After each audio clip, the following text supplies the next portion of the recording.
you wanted the best, you've got the best podcast, the hottest podcast in the world. The Chris Voss Show, the preeminent podcast with guests so smart you may experience serious brain bleed. The CEOs, authors, thought leaders, visionaries, and motivators. Get ready. Strap yourself in. Keep your hands, arms, and legs inside the vehicle at all times, because you're about to go on a monster education roller coaster with your brain. Now, here's your host, Chris Voss. Hi, folks. Chris Voss here from thechrisvossshow.com. There you go, ladies and gentlemen. She was a little late getting to the show today. She's a little running behind, so welcome to the show. Family friends, as always, we have the most smartest people bring on the show with you. We ask that you refer the show to your family, friends, and relatives. Go to goodreads.com/Chris Voss. Subscribe to the big LinkedIn newsletter.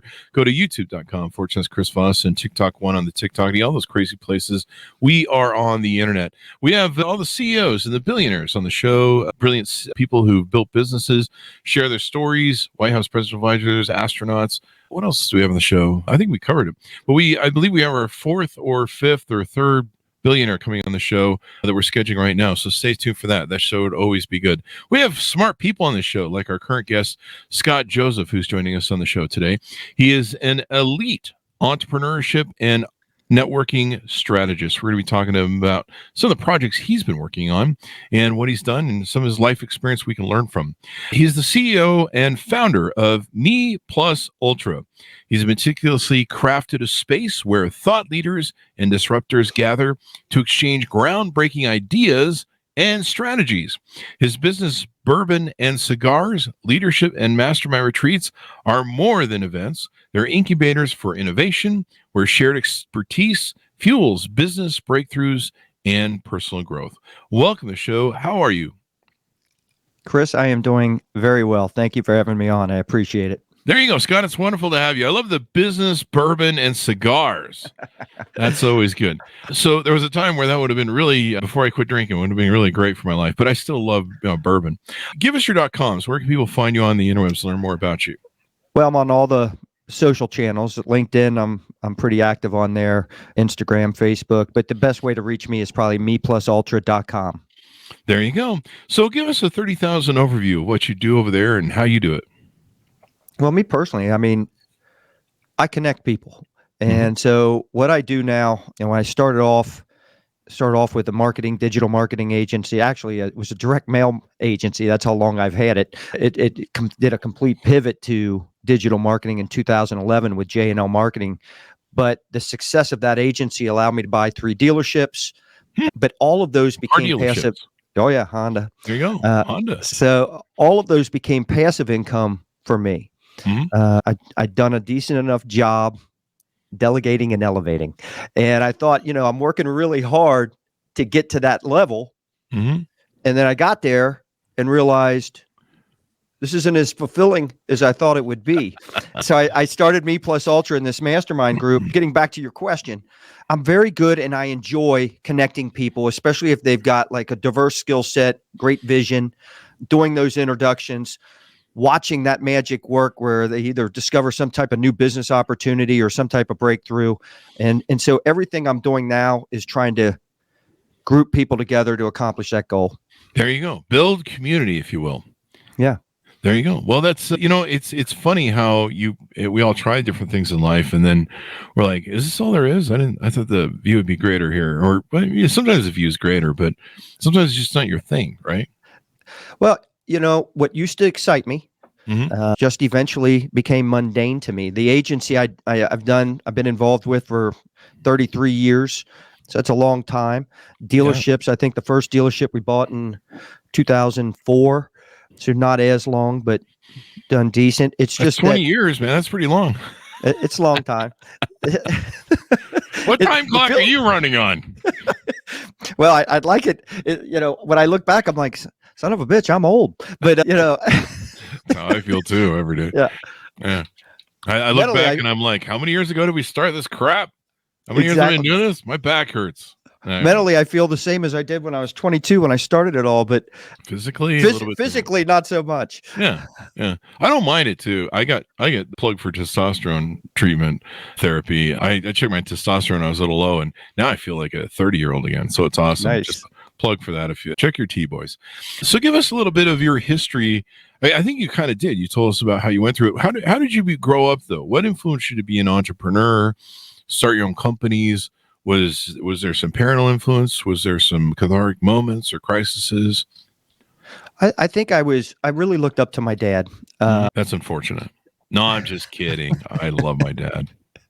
So I really looked up to him. And quite honestly, when I was very young, he was selling vacuums at Sears and Roebuck Company. And left that to go sell cars. And did well enough that, and eventually went on to run dealerships and become a general manager. It was a drastic lifestyle change for us. And I saw the difference of begging mom and dad for a $13 gym shoe and only getting the $3 one, and versus, now we can afford to buy pretty much everything, and we're traveling and we're doing all these nice things. And so I wanted to get into the car business, and I wanted to run a store. I wanted to follow that same path. Started, it's an interesting, so I'm in college. I only made it a year and a half a semester, but in that half a semester, in my second year there, my mom and dad were out in California on a business trip, and I had been begging my dad, please let me sell. I'm in on my lunch hour. I'm working at the dealership as a lot tech, so washing cars. And literally, I'd beg him. I'd go in on my lunch hour. I'd watch sales training tapes. I was the only one that was watching them, by the way. I had to dust them off. He would never let me. So when he went out on this trip, I literally used his name to my advantage. I called other stores up in Cincinnati. We're down in Louisville. I called other stores that were owned by the same owner, Jeff Weiler Auto Group. And I said, I want to sell cars. And so he was the best general manager in the group. So his name carried a lot of weight, and I knew I could get the interview easy. So they said, when can you get there? I said, I can get there in an hour and a half. So I went up there, I landed the job. And before mom and dad moved out, I dropped out of college and moved up to Cincinnati with no money. And I figured I'm just going to make it happen. So did that for a little bit. Got my nose bloodied and realized, wow, my dad's a lot better than I gave him credit for. Sales. Yeah. Used all entitled because of who he was, immature, I will say, didn't have the right work ethic. It wasn't consistent enough, had the ability, but didn't know how to take advantage of it really well. Used all the excuses I could come up with. Eventually, long story short, I end up working for him and finally selling for him, because that was the key. I needed to be trained by him. Yeah. And so one day I had a friend that was just crushing it, selling these high impact sale campaigns for car dealerships.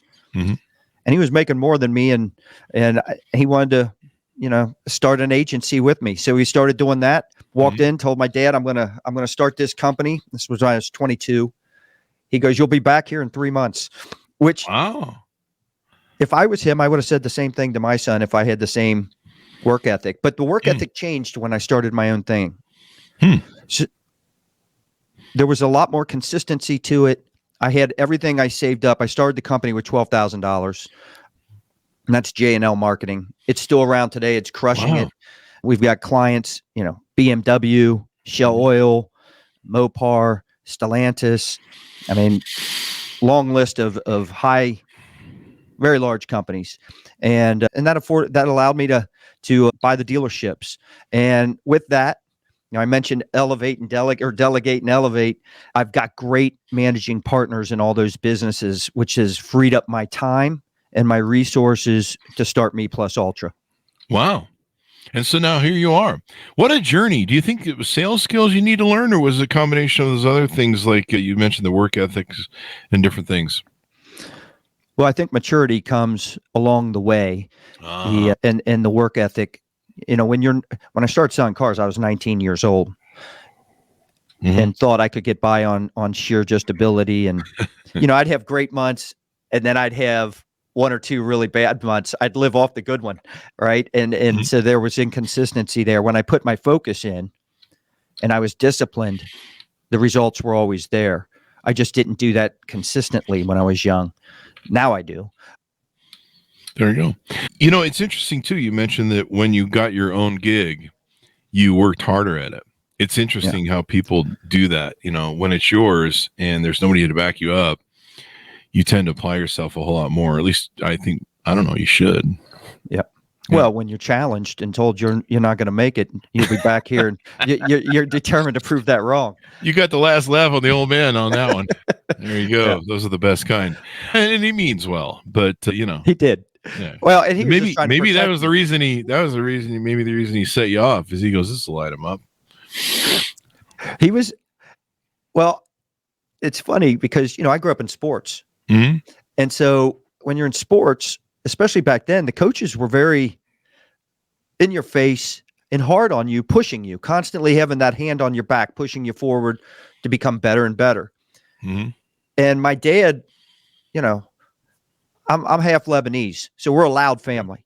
All right. He's constantly just hand on the back, pushing, aggressively pushing, you know, verbally and everything. And so wow. I could take that, never bothered me.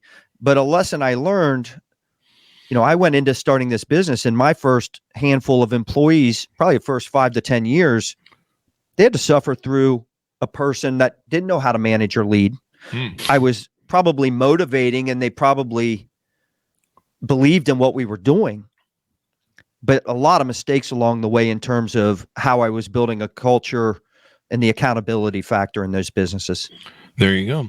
And so now you've got the Me Plus Ultra set up. And now there's a few things you do too as well. Tell us about your podcast. You have a podcast. Is it named the same? Well, I named it Business Bourbon and Cigars. Mm-hmm. So Me Plus Ultra is more of an exclusive group. I want high growth entrepreneurs in that. I want, you know, C-suite executives. And then we've got industry innovators that come into that group. Business Bourbon and Cigars, obviously from a podcast name, that's going to be a little bit catchier name than Me Plus Ultra and draw more attention to it. But Business Bourbon and Cigars is also a leadership retreat that we do. And we do that every March and every September for our members. It can also be an entry level into the group to kind of get a feel for the membership and what we're all about, but in the community. But with that, you know, that's all rolled up into Me Plus Ultra. There you go. And so do you need is there a minimum net worth or a minimum type of person who can apply to be part of it? I want people with great vision. Mm-hmm. I want people with good skill sets. If you're a business owner and you've got high growth potential, we want you in there. But from an income level, I do not put a minimum on it. I've got people in this group literally making anywhere from $50 to $100 million a year. I've got them as low as a couple $100,000. You know, if someone's making, you know, if they're not even making six figures, more than likely they're not in our ideal. Yeah. You know, they're not a high growth entrepreneur. They're not obviously not a C-suite executive. So it's who we're targeting and who we want in the group kind of takes care of the income level. There you go. Yeah, I would say that too.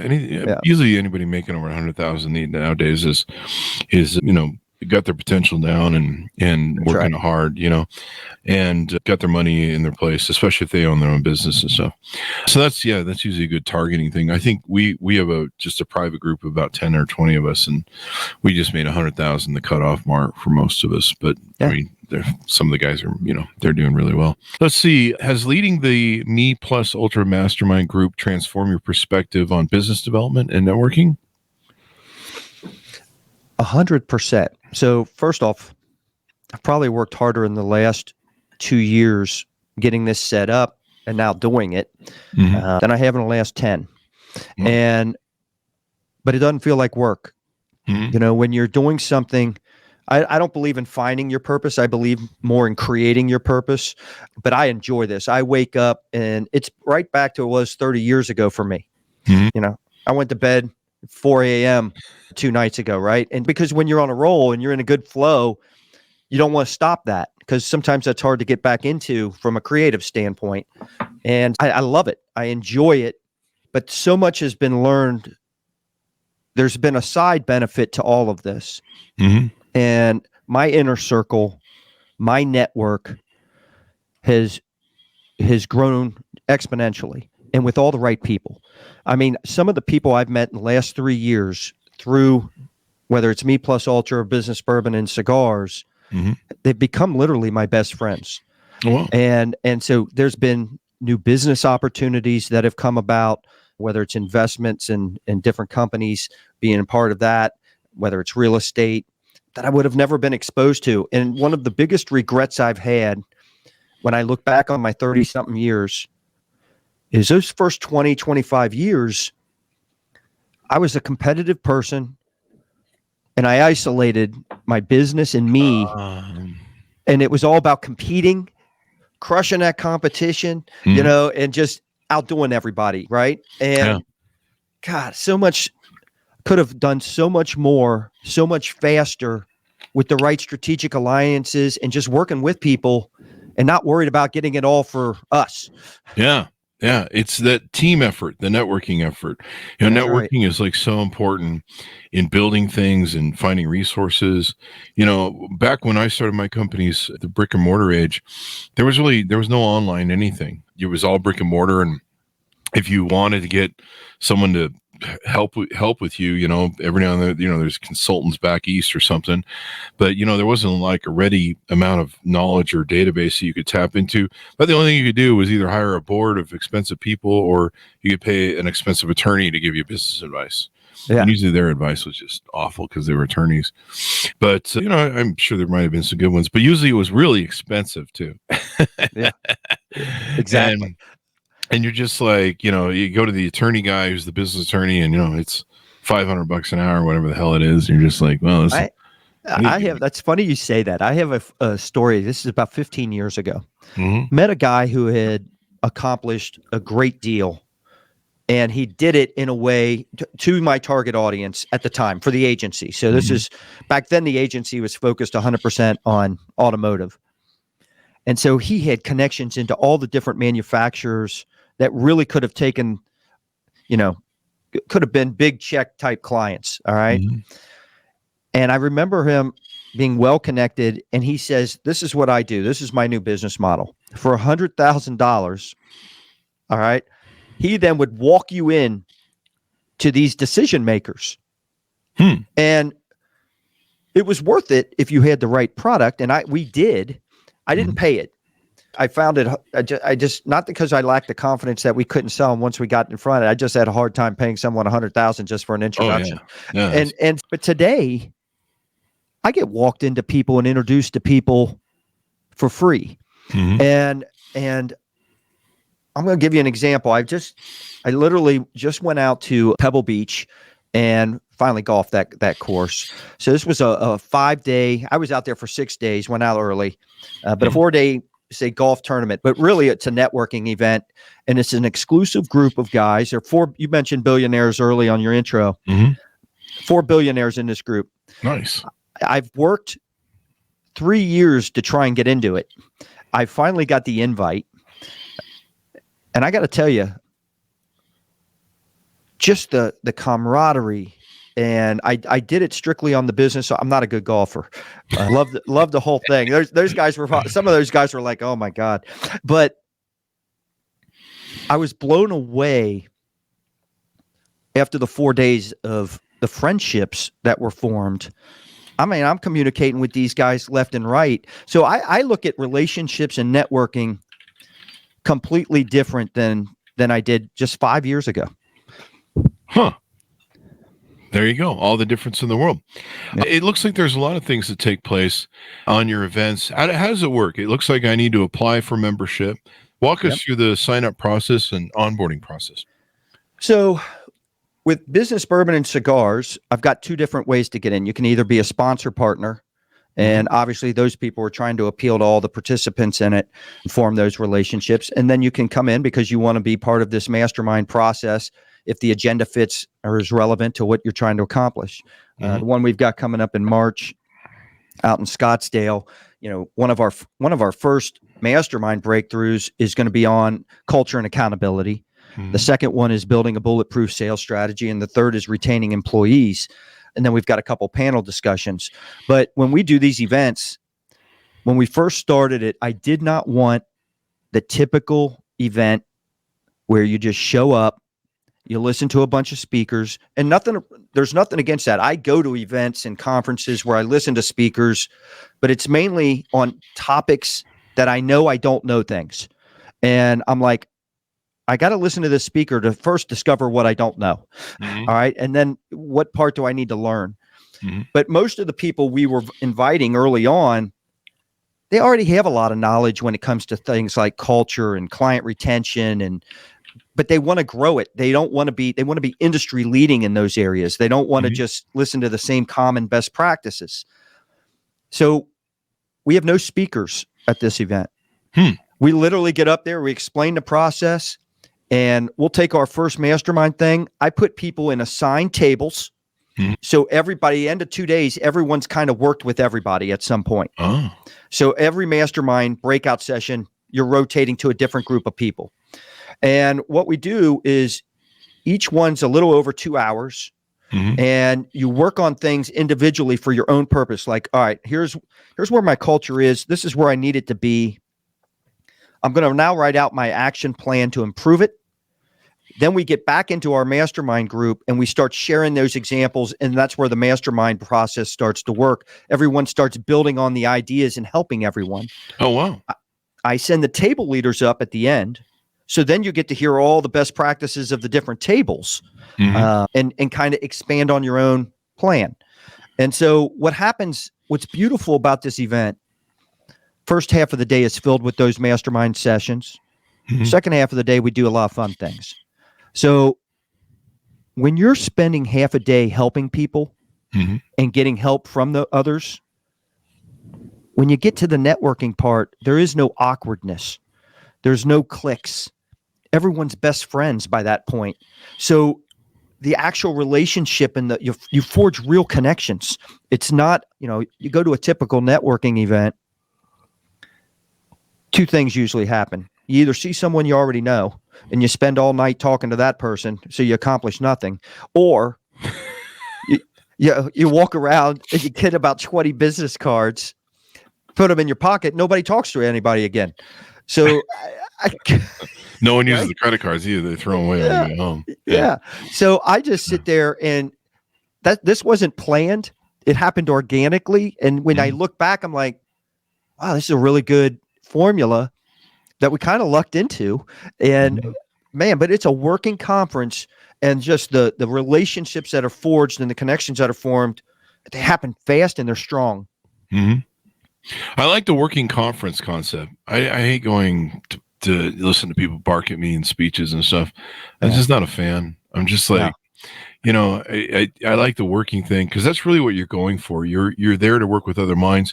Years ago when my business partner left, I didn't have any board. I didn't have a business partner. I mean, he was my board, and I didn't have anybody to bounce ideas with or share ideas with. And so I called a bunch of my entrepreneurial friends instead of hiring a board. And I said, hey, will you guys be like my virtual board? And I'll be able to bounce ideas off with you and talk to you about stuff I'm cooking. And then I'll do the same for you when you need ideas and someone to share ideas. And they agreed to it. And that was really efficient for me, because I could call them up, I could run stuff by them. And you're right. I mean, I've been in those conferences where you're like, none of the speeches I've heard I've learned anything from. Maybe I'm pretty experienced, or I know I'm not smart, but maybe I'm pretty experienced. I think I probably am after all these years. And so a lot of stuff people tell you are just like, whatever. That, or worse, they just pump you out this fluffy corporate fad language that you're just like, I don't know what you just said. I don't think you do either. Well, you're saying it perfectly, right? You're quite honestly, what you do with this show, at least for me, when I interview top guests, right, on our podcast, I learned there's a side benefit for doing the show, right? Oh, yeah. And that is, man, you're picking up knowledge left and right from incredible people. And so you've done this for so long and had so many great guests that, man, your knowledge, you just got going to speakers, I would imagine that bores the heck out of you. Yeah, it does. But no, I mean, I get epiphanies off of every guest. I get different paradigm shifts off every guest. There's usually always a tidbit I learn here and there.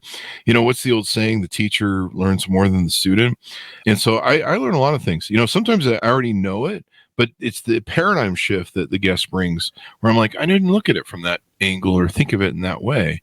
Yeah. And sometimes that's the most strategic way. So what have we talked about with what you're doing on Me Plus Ultra that we can tease out before we go? Well, you know, what I do a little bit different than a lot of mastermind groups is, for one, I'm not capping it. You know, in a perfect world, what we do is I meet 3 times a month virtually. Mm-hmm. So it's always the first, second, and third Wednesday of every month. Do it at 5:00 Eastern Standard Time. It always goes to about 6:15. We never go past 6:15. Mm-hmm. And the first 2 Wednesdays, I do hot seats. And I'll spend an hour with the person that's going to be in the hot seat the following week. I'll spend an hour with them, really fine-tuning. Is this the ultimate question you're trying to ask help with from the members? I get all the background information I can possibly think of. And then what are they hoping to achieve? And I want to get that out to the members in advance so they come armed with questions, and we don't spend all our time asking a bunch of clarifying questions.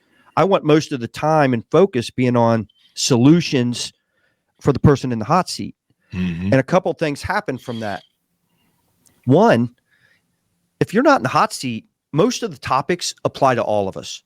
Mm-hmm. Most businesses, we all have the same challenges. You know, it's very rare. We all need to hire better salespeople. We all need a better sales process. We need a better client experience, retain employees, whatever it might be. We all want to improve our culture, and how do I hold people accountable better? Mm-hmm. So when someone's in the hot seat, it usually touches on something we can all relate to. But at the same time, what I love, Chris, is I love hearing all the different questions when people are asking the clarifying questions. Like you just said, this paradigm shift, right? Mm-hmm. I love listening and watching this and being like, I would have never thought to ask that. I think I'm a good question asker. You know, I think I ask good questions. But sometimes I'm listening to this and thought, man, that's a good question. I would have never thought to ask that question. And so I'm learning that way, not just in the ideas and solutions that they're given, but also in the types of questions they're asking. And then, you know, on the third Wednesday, we'll bring in an expert speaker. But our 2 leaderships, if you're a member, our 2 leadership events for Business Bourbon and Cigars are included in membership. And the reason I'm not capping it at the 20 or 30, and it's a very, very good process we follow. It's not a bunch of people talking over each other on the Zooms. Is I've been part of groups before where I travel a lot. My schedule's very busy. And I didn't want to feel guilt when I couldn't make it. And what I didn't want is to create a group that everyone felt like this horrible obligation and started dreading being a member because they couldn't attend everything. Yeah. So we record them, we put them on the website in the resource library. And then what happens is, you know, when they're able to come in, some members make every single meeting. Mm-hmm. Some maybe 2 out of 3. I've had some members 1 month maybe only make one meeting, but it's always there for them. And in this way, you know, as we scale up, and let's say I got 1,000 members in this thing, I'll start breaking it into multiple hot seats with different Zoom rooms and different facilitators. And that's how I'll keep it intimate, so to speak. There you go. Intimacy and everything. I'm seeing some people on the website that are saying the hot seat was a lot of fun for them and really helped them in their business. Yep. Pitch out to people. Give us your final thoughts as we go out. Pitch out to people on how to onboard with you and your .coms for it. Go to meplusultra.com. Everything is on there.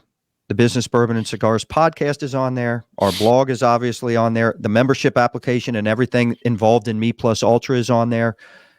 Our leadership retreats are on there, and information about those and how you can sign up to participate in those. So, you know, you brought up the name early on, Business Bourbon and Cigars. Yeah. Nothing pleases me more than we're at a resort, and I have people in other events or conferences walk by our event, and they see the signs, and they all point to the name and say, "That's the event we should be at."